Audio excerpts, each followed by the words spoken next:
and welcome back to the vlog. I hope you're all keeping well.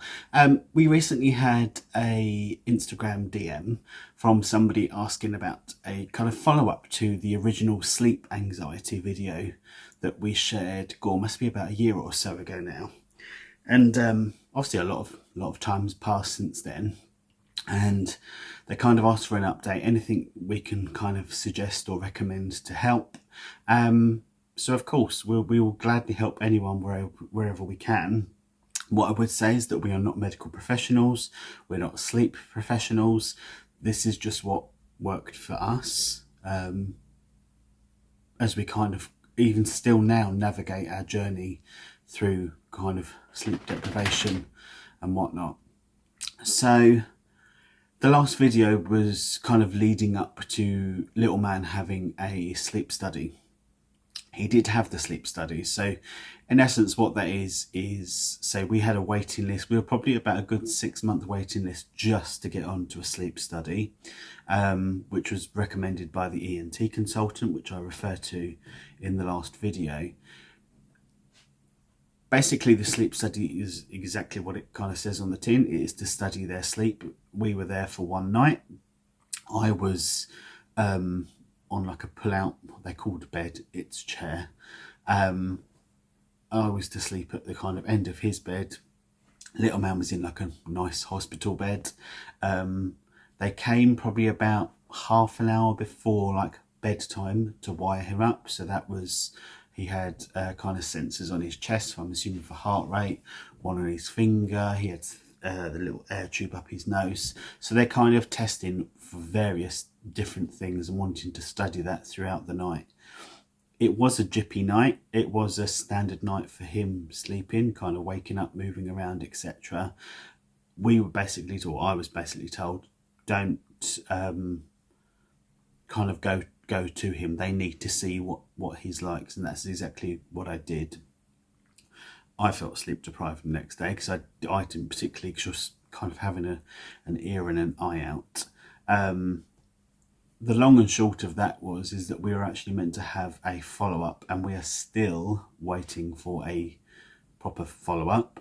Sadly, I would say about 2 or 3 weeks ago, we had a letter, and we've been on a list for more than a year now, to have further kind of follow-ups about the sleep, advising that due to staff shortages, they basically weren't offering that service for where we went to.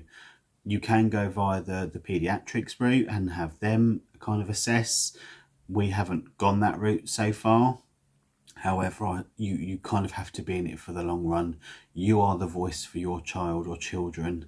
So we would say that sleep is still, I don't want to say still an issue. It can sometimes be an issue. We notice when he's out of routine, so things like half terms, his sleep will tend to regress a little or sometimes a lot. We've personally got a lot of things going on, and children aren't silly. They absorb that as well. And we think that is causing some kind of form of sleep regression in him. Things that still work for us is all about really calming the brain before bed.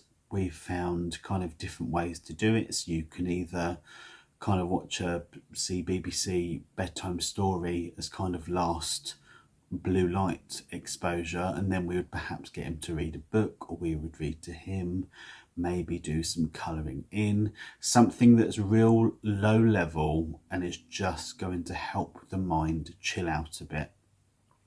We would then say with bedtimes, what we found is we've got a portable egg light, and you're able to dim and brighten it. So we just pop that on a ledge away from the bath. It just creates a nice, darker kind of more, a better environment to induce sleep. So they're the kind of things that we still have in place, and little man's been home nearly 2 years or so. So I would say carry on with what you're doing. If things aren't working, don't be afraid to change them, but be wary of that change, because that in itself can be unsettling. We still don't really have the answers, sadly, for what may cause it. We have, I don't want to say suspicions, we have thoughts about why that is, but it's not kind of medically been confirmed in any way to try and help him. Other things that we found beneficial are snacks that have melatonin in, which again, melatonin is the chemical that will help you go off to sleep. Foods and drinks, so one of them, nice warm cup of milk before bed or shortly before. Milk has melatonin in. Also bananas, we have found. So yeah, you give a banana as a snack, maybe as part of their kind of dessert or kind of pre-bedtime snack. Again, just find what works for you, because not all children are the same, not all families are the same. Everyone will deal with it differently. And yeah, we can tell the days that little man has not had a great sleep, so we pass information on to the school, because that helps them when they're perhaps speaking with him, or they kind of have expectations of the day. They're just mindful of it. They know his background, they know about the sleep, and so we have that open dialogue. And I would recommend whatever setting, whether that's nursery, school, wherever they are, to pass on that information, just because it's just useful to have that in the back of your mind. So there is an update there, but sadly not the update we kind of wanted to share with you. I would say it's just personal recommendation. Just create a calming atmosphere. It's routine as well, persistence. I do recommend the book that I noted in the last video that had some real kind of I suppose great evidence, basically, if that's what you want to call it, about resetting body clocks, all things like that. We didn't have to go down that route as such, because we found since he's got older, since he's been with us more, his sleep has settled in certain ways but not in others. And it's just finding what works for you as a family. So I distinctly remember one night that one of the suggested things was to basically pop them into bed, and to one of you, or if you're kind of a single foster carer or a parent, sit in there and do the bedtime routine as you would, but don't leave. You sit one night kind of close to the bed, and then the next night you're moving away. You're telling them it's okay to go to sleep. And I remember little man, he was, and you don't react to anything, but he was crawling around, getting out of bed, trying to poke James. So it just kind of shows you sometimes his brain just wasn't ready for bed on that night, and we just found that particular routine didn't work for us. There's one about putting them to bed as kind of late as you can, and there is a timetable in the book about resetting their body clock. It could just be that their body clock is all out of sync. So yeah, there's various books out there. I would say speak to others, but really find out what works for you. As I said, it won't work for every single family and set up, because all children have their own things which are kind of individual to them. But even now, say he's almost approaching 6, and from the people we speak to, the professionals we've spoken to, they say that a lot of children, adopted and not adopted, and those in care, will have issues anyway.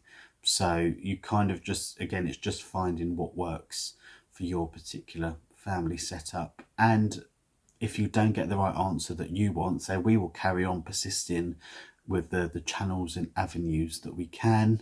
But we know sleep has got better, but obviously due to our kind of personal circumstances recently, he has just regressed in some ways. So we're just a little bit more mindful of that, and kind of thinking about bedtimes we're maybe not so strict on some of the routine side of things, just kind of allowing him to chill out in his own way, and that's just what works for us. So I hope that video was helpful. As I said, that's just our personal experience. What works for one may not work for another, and sadly, we don't have an answer as to what is the cause. As I said, we think we know, but we're not definitely kind of 100% on that. So, thank you for the messages as always. Thank you for the likes. I've seen more people joining the channel, which is really nice. And yeah, any questions you've got, I will try and hopefully answer as best I can. So take care, and I'll speak to you soon with another vlog. Bye.